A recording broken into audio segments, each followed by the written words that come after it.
meeting to order. If everyone could please stand for the pledge. I Pledge allegiance to the flag of the United States of America and to the republic for which it stands, one nation, under God, indivisible, with liberty and justice for all. Thank you, everyone. Please be seated. Are there any corrections, deletions, or additions to the agenda? Just one more for trustee Skog update. Any others? Seeing none, the agenda will stand as is with that one addition. That'll take us over to unfinished business, which there are none, but there is something under new business, the Plain Township Historical Society. And Cindy Geist will be speaking to us. Hello. Welcome. Welcome. Thank you. We just kind of wanted to give you an update. Yes. And I think the first thing is we want to say a huge thank you. If you have not seen it, we did unveil it this afternoon, this evening. It's the exhibit space that you guys have graciously allowed us to start displaying the history of Plain Township in.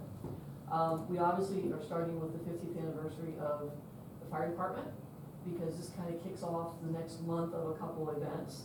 Saturday at the 7:20 we will have a display, and then also wrapping up with the open house at the fire station. So kind of in the next month of celebrating that, since it is that time of year. We do have a plan. We're taking it in chunks. So we started with the display case of getting used to that. The next piece will be the header piece that says probably like Plain Township history, something like that. We're still working on it. But we want to grow into the space by the end of the year and tie that all together with the America 250 project. I will have the documentary crew here on Thursday scouting for where we're going to film the segments. We have 3 segments to film. One on Francis Fisher, who was a World War II person. One on R.G. Drake. Darlene Drake's going to come in and do an interview on her father. And Judy Pocock's going to do a segment on the fall of the house of William McKinley. We're talking about what happened to that after Ida passed away, and some other stories that she, during her research, has found out. So it's all going to tie together in a wonderful project to be able to kick off for next year. That display will rotate. Everybody says we're nuts, but that display is going to rotate about every month from now until the end of next year.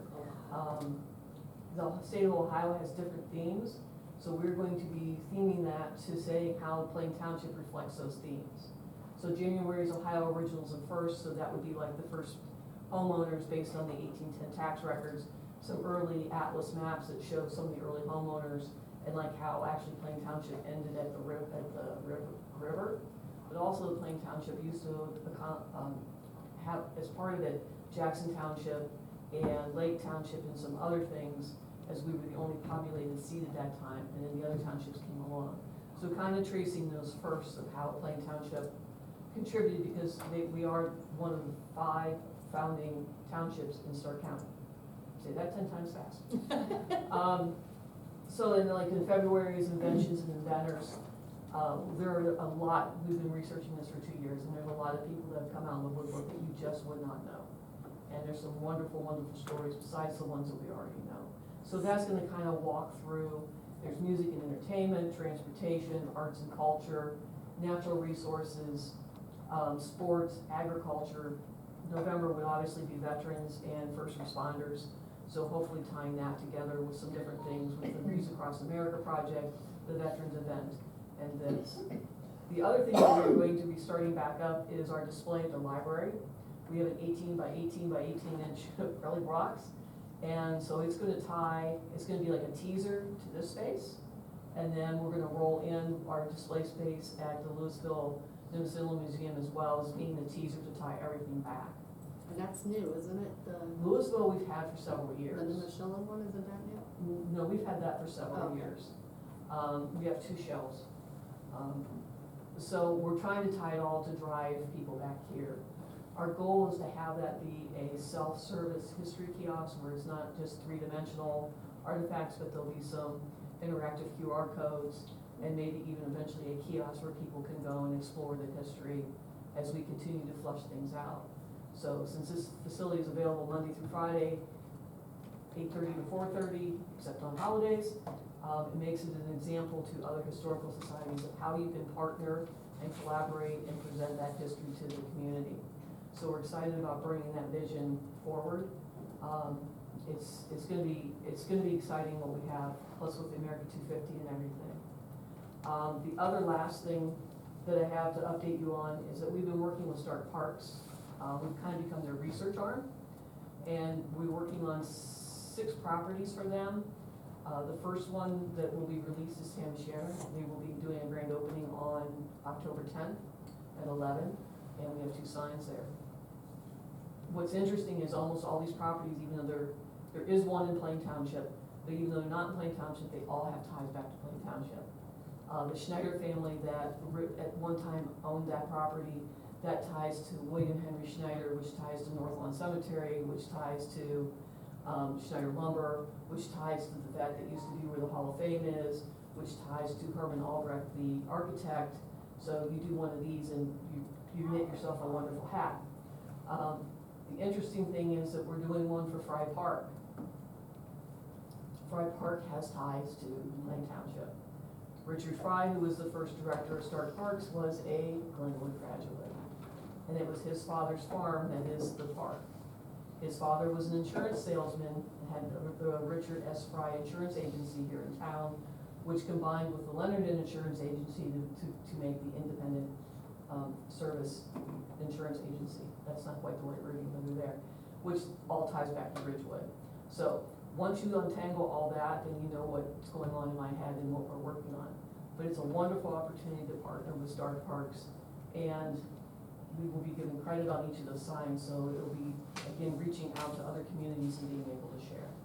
So that is our update. We're But excited again, about you coming and bringing all this to our township and all the work you guys do. It's fabulous. Thank you for this. But to have a 10-year dream come true in our 20th anniversary of having a physical space in Plain Township, you have no idea what that means to us, because it's something we worked very hard for.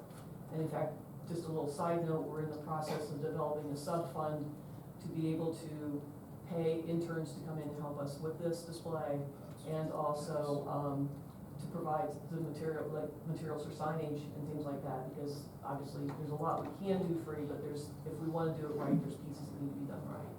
So we're working on the financial side of it as well, so it becomes a self-sustaining model, and not for us, hey, we need this, hey, we need that. But the big thing is being able to offer stipends to college students that are in history and museum studies programs at Walsh and Kent, and be able to get them experience and how do you do something like this. So that is what this will be the foundation of, and what you're giving us the ability to also give back to the community and give these people work experience. So thank you so much. Thank Thank you, you. and we look forward to all the Yeah. future displays, and the fact that you're pulling in interns, that's phenomenal to keep the generations of our future children and great-grandchildren and all that into. And the documentarians that we're working with are young, they're in their 30s. We're working with 2 sets, there's a 3rd set we can possibly work with in the future. And they're all excited about all the projects that we potentially laid out. So we're tapping that younger generation, how do we get to it, YouTube videos, et cetera, and it's gonna be exciting when we're gonna be able to take this because of all these partnerships. So, any other questions? Again, thank you so much. Thank you. Thank Thank you, you. we appreciate working with you. Okay, that'll take us over to the sheriff's report.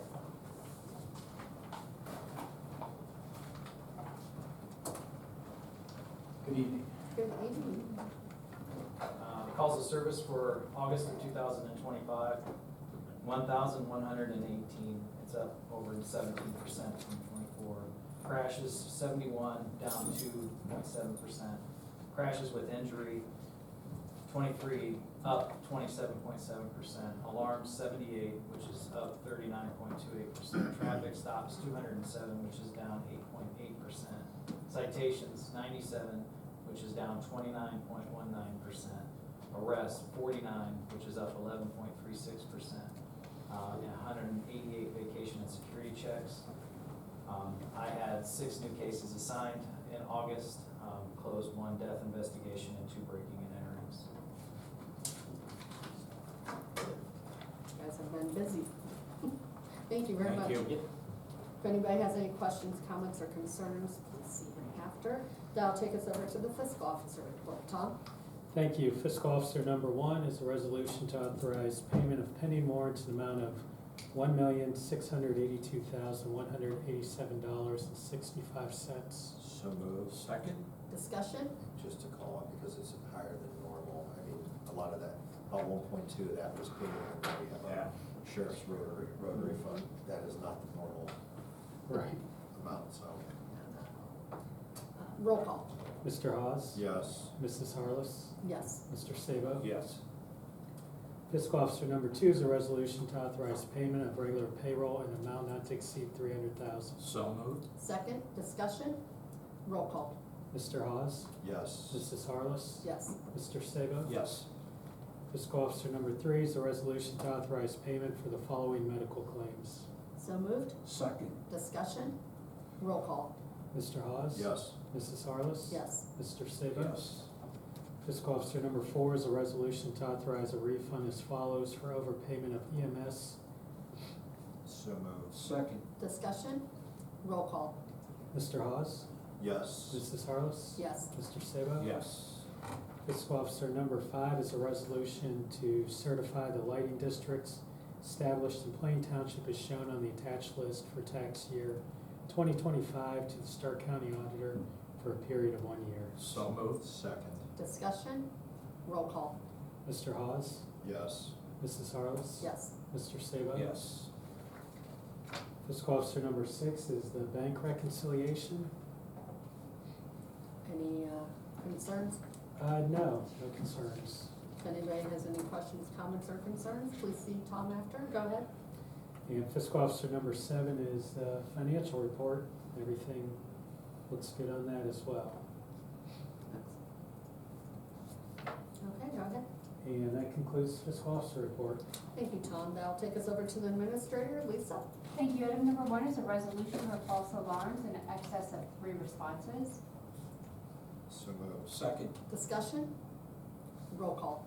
Mr. Sabo? Yes. Mr. Hawes? Yes. Mrs. Harless? Yes. Thank you. Item number 2 is a resolution to approve and implement the attached cybersecurity policy and incident response plan. So moved. Second. Discussion? Good work by all involved on that. I mean, That was that's a lot of work. a heavy lift, so.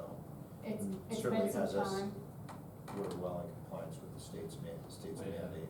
Yeah, I think we're way ahead, and when I wrote this plan, I didn't wanna just do a cybersecurity policy. I thought the incident response part was important, just as important to show what we would do if an incident actually happened.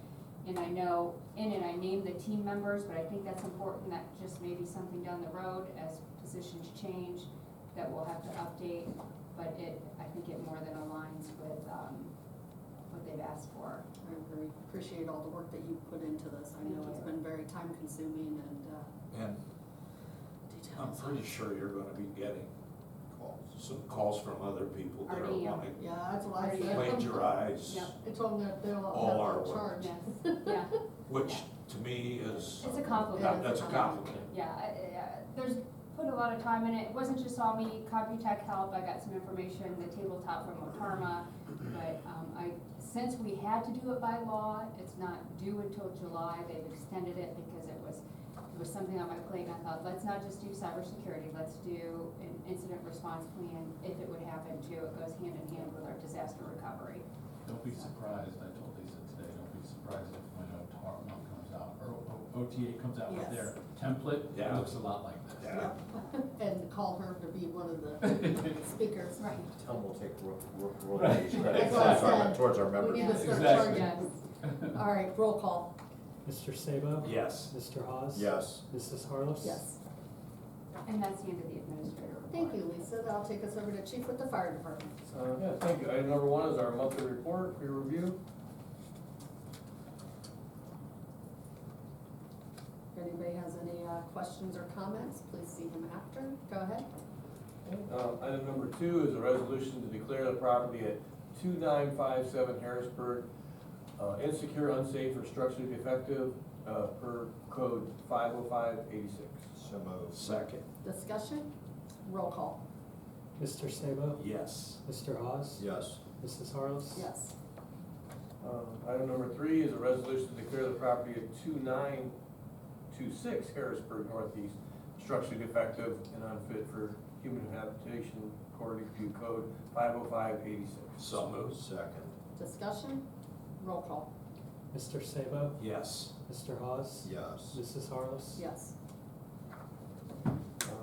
Item number 4 is a resolution to declare the property at 7622 Morellis insecure, unsafe, according to code 505-86. So moved. Second. Discussion? Roll call. Mr. Sabo? Yes. Mr. Hawes? Yes. Mrs. Harless? Yes. Item number 5 is a resolution to declare the property at 3820 Roosevelt structurally unsafe according to 505.86. This will be a Bordeaux. So moved. Second. Discussion? Roll call. Mr. Sabo? Yes. Mr. Hawes? Yes. Mrs. Harless? Yes. Item number 6 is a resolution to declare the property at 4626 Orchard Dale Northwest structurally defective according to 505.86, and this is also a Bordeaux. So moved. Second. Discussion? Roll call. Mr. Sabo? Yes. Mr. Hawes? Yes. Mrs. Harless? Yes. Item number 7 is a resolution to declare the property at 7089 Fenwick Northeast structurally defective or unfit according to 505.86, and this is to secure a residence. So moved. Second. Discussion? Roll call. Mr. Sabo? Yes. Mr. Hawes? Yes. Mrs. Harless? Yes. Number 8 is a resolution to declare the property at 1931 Broad Avenue. This is a garage for structurally defective and unsafe for, according to code 505.86. So moved. Second. Discussion? Roll call. Mr. Sabo? Yes. Mr. Hawes? Yes. Mrs. Harless? Yes. And that concludes the fire department. Thank you. Thanks, Chief. Now take us over to the road department. Drew? Thank you. Item number 1 is the Plain Township Road Department monthly report. See, they have a training video or a training picture right on front. Yes, that's for the new crack seal machine. We trained on that on Tuesday of last week. How are they enjoying? Today we used it the first time. Yeah, I would say, I like the videos that you Yeah, sent me. it was going good. It's a good purchase. Good. Looks like you guys are keeping busy as boys. Okay, go ahead. Thank you. Road item number 2 is a resolution to contract with RMI Cement for concrete curb and gutter on Woodchuck Street Northeast, not to exceed $22,536.50. That accounts for 959 square foot at $23.50 a foot. So moved. Second. Discussion? Roll call. Mr. Sabo? Yes. Mr. Hawes? Yes. Mrs. Harless? Yes. Thank you. Road item number 3 is a resolution to authorize purchase and payment to Glen Hill Road Machinery for hitches and hitch plates for the 3 new dump trucks. So moved. Second. Discussion? Roll call.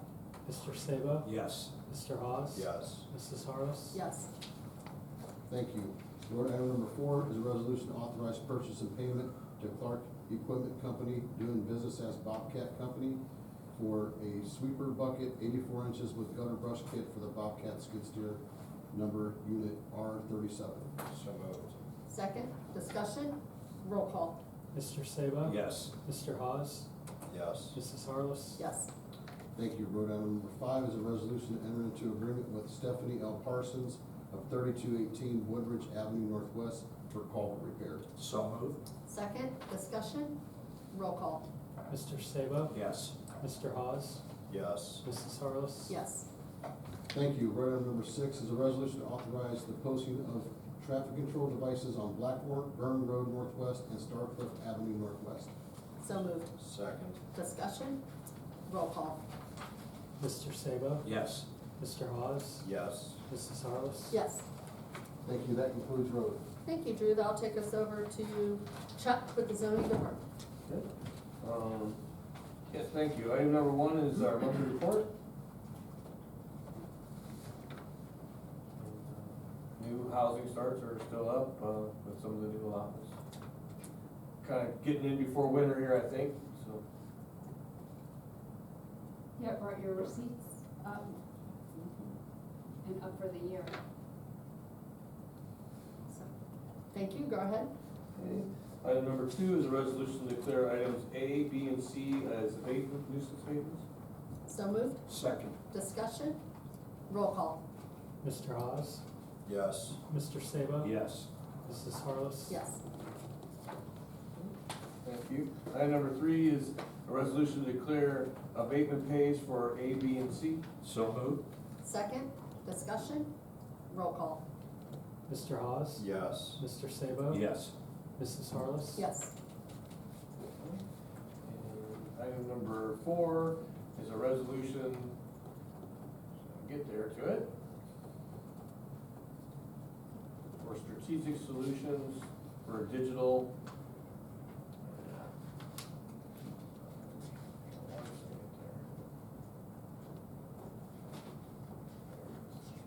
Sorry about that. Resolution by the Plain Township Board of Trustees to approve and authorize the payment to Strategic Solutions for professional services and imaging software for the zoning department. So moved, Second. discussion, Yeah, I think the way you explain that's, first of all, it's gonna make it easier for you guys from a storage standpoint. oh, yeah. But as importantly, there'll be individual access by the property owners, correct? Correct, they'll be able to access files on the particular property. You know, it's gonna be a work in progress, we're gonna start with obviously the newest ones and work backwards. And Emily, the secretary, has done a lot of work with this. Research for the county uses it, the school systems use it, so it's a pretty solid company to be involved with. Good. Yeah, I think it's a great idea. Beneficial. Yeah, it's gonna be very beneficial. Okay, roll call. Mr. Sabo? Yes. Mrs. Harless? Yes. Mr. Hawes? Yes. And that concludes zoning, thank you. Thank you, Chuck. That'll take us over to Rob with the Parks Department. Thanks. Item number 1 is a monthly report. Fabulous front picture of our amphitheater. Okay, if anyone has any comments or concerns, please see him after. Go ahead. Thanks. Item number 2 is a resolution to approve payment to Rice's Landscapes Redefined for installation of pollinator garden at Veterans Park upon completion of the work. So moved. Second. Discussion? This is just a follow-up to our previous discussion regarding the need for those pollinators Yes, sir. and, you know, so many other things that can be done, and, you know, the space has been cleared, and I just see so many possibilities from that, from just a biological standpoint, but also, you know, collaborations for people that, you know, want to be included in upkeep and 100%. growth. So to me, it's just one more diamond to add to the ring of the park. Thank you. Yes, it'll be a nice addition to the other. Yeah. Team effort. Yep, roll call. Mr. Sabo? Yes. Mr. Hawes? Yes. Mrs. Harless? Yes, That concludes Parks. Sorry. thank you. That'll take us over to our law director. Thank you. I have, the first item is a Home Rule Township CRA.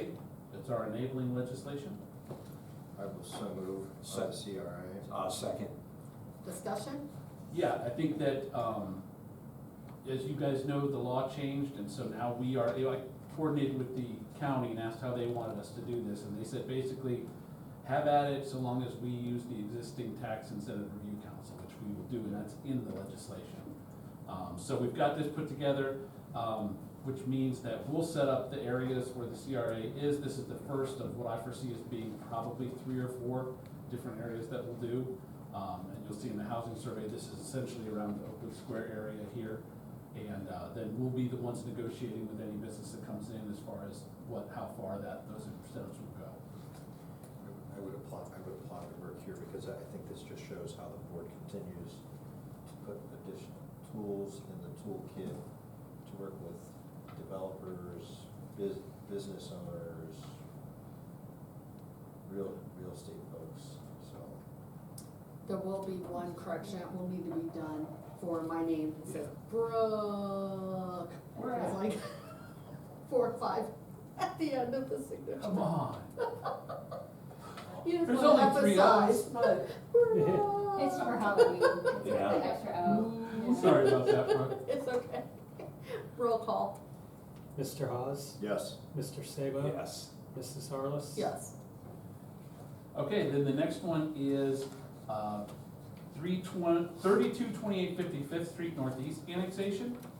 And it's just for informational purposes. I will start by saying, that Chief Chuck, Lisa, and I did go down to Canton and have what I consider to be a good meeting with them in terms of looking at places where we may be able to collaborate as some of these annexations were coming in. We thought we ought to start those talks and see if those can get some traction. They did say these two, being contiguous as they are, were areas that they were gonna have these filed and already were filed, I think, at the time of the meeting, and they were pretty forthright about that. So We're gonna hear from residents likely on this one, because I've gotten calls over the weekend in this week, because the gentleman who owns this property has openly talked to other people about trying to put dense multi-unit housing. you're on 55th? Over there, yes, this is right on the bend where East Center, 55th, Harmont comes in. This was raised before, and I was on the record then, that real estate actually got pulled off the market for some reason, didn't go to auction, but then it since went back, sold, and said individual who bought it. So there's resident concerns over there too, that, you know, given the antagonistic view, that there may be, they'll ruin the water access rights for everybody over there. They went so far as to say that, because Shelley owns the quarry. The homeowners don't own, they have use of it, that's why they have to have, what, $1 million liability umbrella policy on it. But there's multiple, so I wouldn't be shocked if we call it, because two of the conversations I had yesterday were, what can we do? And I'm like, well, it's either buy the property and keep it, or you're gonna have to go to the city of Canton when they have the hearing, voice it. But again, you're a Plain Township resident, Canton City doesn't represent, Right. so. Frankly, Canton City does not care. They want to annex our land because they can't cover their own fees and mistakes they make. Their own stuff. Go ahead. Are we voting on this? No, it's Okay. just informational. Yeah. I want to Yeah. say, wait a minute, Yeah. there's something to vote on. And then the other one is the Fishers, 4403 Cleveland Avenue, West annexation. And that's just informational. Yeah. So the road's out, it's annexed also. No, it's already, It is. Yeah. yeah. Yep. Because we maintain that right now. Yeah. Sure. I'll call them tomorrow. Yep. They almost had to do that to Okay. connect to the connect lot to the- that's in the back, I see. Right. because there was no other direct connection. Well, thank you. Is there anything else, Eric? No, that's it. Appreciate it. There's nothing under communications. That'll take us to the portion of the meeting for the public speaking segment. We welcome any audience member who wishes to address the board. You may refer to our public speaks format that's located on the back desk. You can approach the podium or stay seated, whichever you prefer. Please provide your name and address to the fiscal officer to be included in the minutes.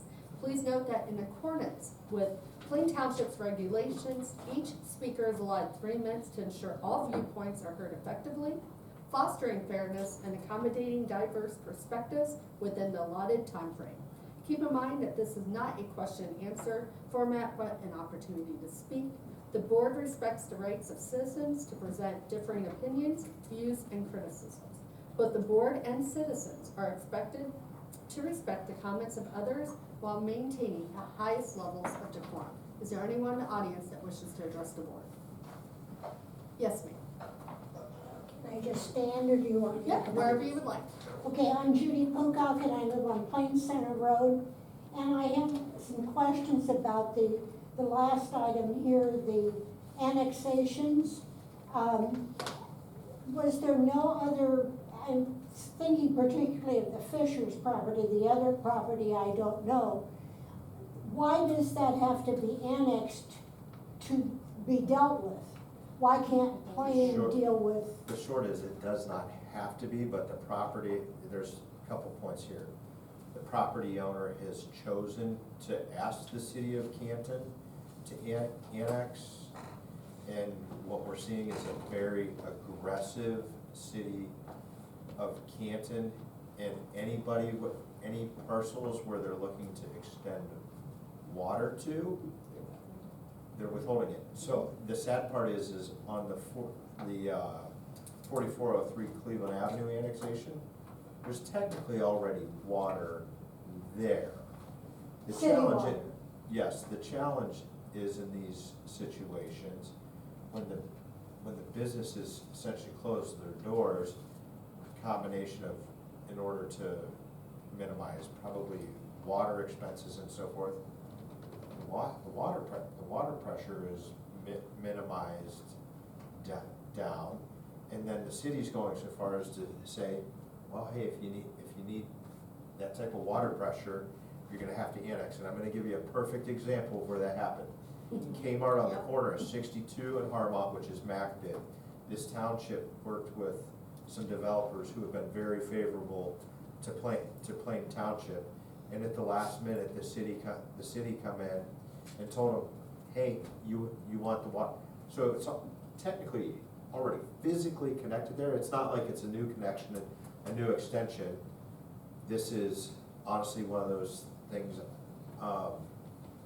where they're annexing their way into revenue, in my opinion. And they need to worry about taking care of what they already have, because I will go so far as, this is like robbing Peter to pay Paul, is what it is. Unfortunately, the Ohio Revised Code, the state legislature, does not give townships the ability to annex. And really, the tools that are down in Columbus of, there's a type 1 expedited, or a type 1 annexation, which is the old school way that, Eric, keep me honest here, but essentially, cities would do it, and then townships and so forth would just tie it up in court. Well, a group of legislators said, hey, there's gotta be a way we create win-wins here, which on the surface sounds good, when you get down into it, it's not. So the other option they created was what they call a type 2 expedited annexation, which is what these are. And ultimately, what that means is, when the property is annexed into the city, the township is supposedly kept whole from a property tax aspect. Yet, that's not really true, because one, over time, there's a declining scale in which that money is paid to the township, to the point it's phased out. No, They- What's that? That's not together. The declining scale's on the right. Trust what you should. All right, well, okay, so I'll stand corrected on that part. But what the cities will still do, tax abatements and TIFs, so they'll undercut some of those dollars. District levies don't continue. And then district levies don't continue. So sadly, this is one of the things over the years, and I took a public tongue lashing for it years ago when the whole Hall of Fame Village and the annexation, because I fought. We sat with the city of Canton for 6 to 9 months with the prior administration in good faith, and then last minute when I'm out of town, They did it. they did it. It's like, well, it is what it is. And unfortunately, that seems to be the historical trend with the city, regardless of the administration. And I'm gonna jump in. The Ohio Revised Code has not been updated over 20 years. So for us to have any kind of say, it needs to be done at the state level. Our OTA is very well aware of how it's been 20 years for the Ohio Revised Code. And it, like Scott said, it is a shame that they are taking and annexing our properties to cover basically whatever deficit they have, and they can't take care of their self and their city. And so because we can, and Jackson Township can, and Canton Township, they're going around just plucking bloop, bloop, bloop, bloop, bloop, because they're trying to cover their. So unfortunately, we try to have conversations, but as Eric, Lisa, and Chuck even recently went down, and they said, hey, it was a favorable conversation, so we're willing to have conversations with people, but if it's gonna be a one-way, win-lose, I can promise every member of this board is gonna be vocal as beat all. Get up, because it's the same old. There had certainly seemed to be a period of time where I think you can start to see a little more intergovernmental, collaboration, but when it comes to this, it's still the land grabs. And honestly, there's things that from a zoning, planning, development, board leadership, continue to keep an eye on. So we're talking to the value, with the business owners, checking in, making sure they're happy, realize the value they're getting in Plain Township, because the reality is, they're not paying income taxes, and when you take a lot of similar parcels in the city versus the township, property taxes aren't that distinctively different. You add the income tax on it, or corporate income tax, but nobody goes to that extent. Sadly, by the time we get the notice, train's halfway down the tracks on some of these situations. Now, if we get a heads up ahead of time, in the past, I would say we've certainly made every effort to reach out to folks going, hey, we'd like to understand what's going on, but. Honestly, I call it blackmail. I'm Well, sorry. It's that's just plain what and I'm simple. hearing. They are blackmailing people to try to get up. Would it be fair to say that their leg up, so to speak, comes with providing water? Oh, it's absent. Is that what it is? When they're providing water to a property, then you have not much choice if they wanna annex you. And it boils down to water, and the general public doesn't know that. No, North Canton does the same thing. So it's not just us that are feeling effects, other No, I'm townships do sure. as well. And it's frustrating. Actually, before I came in here, I was on the phone for 58 minutes with someone about the Fisher Food property and the annexations and all that. And a lot of people just agree with us as well. It's just ridiculous, and We don't have the tool, Columbus doesn't give us the tools in the toolkit, because I can promise you, there's probably a couple parcels that were former Plain that went into the city of Canton that would more than happily come back to Plain. You know, if we had the Can right they? tool. No. No, well, yes is the technically correct answer, but it requires a 100% vote of city council to authorize it. The reality is, No. to Cindy's point, as long as somebody has one person's ear on council down there, it'll never happen. So technically yes, practically no. So once they set their hooks on something, and, excuse me, and or they get control of the water, it's a done deal. Specific to the parcels, I mean, when you look throughout Plain, I mean, there's City of North Canton Water, City of Canton Water, there's Aqua Ohio Water. So depending upon where you're at in the township, really depends on, you know, and honestly, over the last number of years, City of North Canton has not, knock on wood, has not been a threat at all. It's historically the city of Canton, so. Because of where I live, and I live in Plain Township, but my property, it abuts Meadow Lake Golf Course, and there are some homes on 44th Street that have gone through this.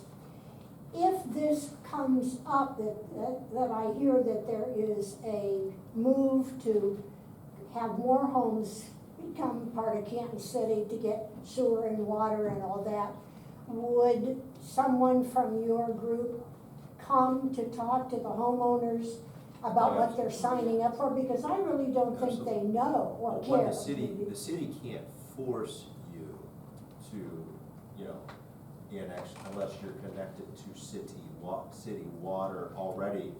There's some legal insight there that, you know, historically they haven't. Could they though? Yeah, which in that instance, I mean, you have that example, but say if you have low water, they can't force you in that situation. Unless there's a majority around you, and they've not been very interested in homes. It's It's commercial, they want commercial. They want commercial. Yeah, they haven't been very, and they'll tell you that's part of what we talk about, is that it's, the homes they're not real interested in that. Thank you. no problem. Is there anyone else in the audience that wishes to address the board? Okay, that'll take us over to concerns of trustees. Scott? Two things. The first one, we had got an email from a resident in regards to all the races, and just because of the exchange, I said I would make sure it's reflected on the record, but I think as we've done our research here, between the sheriff's office, the fire department, never at any, I would I would challenge this individual in a public forum. Never, ever have we prevented people from getting in or out of their houses at any point while these races go on. The races typically within the community prove to be good or favorable events. We've gone to the measures of, through the race, so race organizers and stuff, door hangers, so folks have advance notice. So somebody's lack of preparation and planning around that time, I don't believe should constitute or amend the fact that, hey, we should be restricting who or whatever for races. As far as I'm aware, this is the first complaint of the It's the only this one I type of remember. 20 plus years. So again, this is being brought up because I committed that it would be reflected on the record. I'm going to leave it at that. Moving on, the second point. I would also add impatience, Oh, yeah. that they probably were stopped at an intersection, and as soon as the area was cleared of runners, they were directed to move on. Nobody was locked in traffic or stopped for any extended periods of time. And only one of those races actually goes by that person's house. And it goes by on a Saturday, not a Sunday. So when he said he couldn't get out to go to church, that was a misspeak. And if you saw the time of the first runner to the last walker by the house was like under 30 minutes. Yeah, But that's- again, you only, That's pretty far into the race, which would mean there's it's space and you can spaced get in out and so out, much yeah, that it's easy to get out. yeah. And realistically, you may have been forced to turn left when you wanted to go right, but the Yeah, fact is correct. you're not. You can get it out. Correct. So, all right. Anything else on that one? No. Okay. Second one, just a SCOG update. There was a proposed change to the bylaws, changing the countywide 911 dispatch committee to the countywide public safety communications committee. So we had the first pass on that. It won't be voted on until our December 2nd meeting. It requires a 2/3 majority of all SCOG members, not just those present, so we'll have to make sure we keep an eye out for that.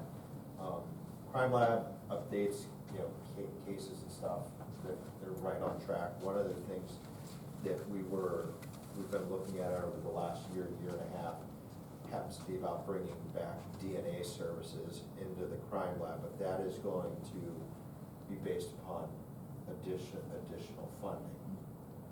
Because of the additional funding, the state of Ohio, with certain individuals circulating petitions to create a constitutional amendment to eliminate property taxes, and knowing that uncertainty, this is going to be tabled for at least a year. It's not that it's fallen off the radar, but it's the fiscally prudent and responsible thing to do until we know whether or not We have what to local release our government fire. funding's gonna look like. So, other than that, we did accept former North Canton Mayor Steve Wilder's resignation as a SCOG chair. It's just part of the procedural. Everything else was a matter of paying bills, and we did, with some of the stuff that's going on down in SARTA, the executive committee, we had a meeting early to at least make sure there was an appointment for a member, the representation from SCOG. So Chris Nichols has been appointed.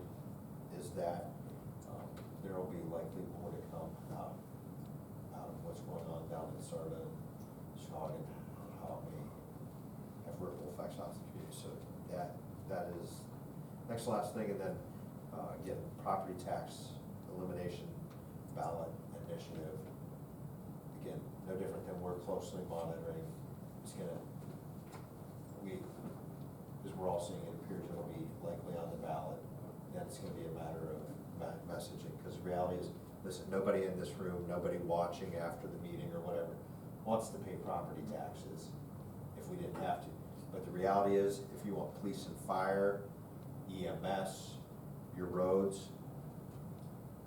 There's got to be funding to it, and I'm just, you know, we're gonna have to make sure we're all aligned when it comes to those talking points moving forward, so that's it. Thank you.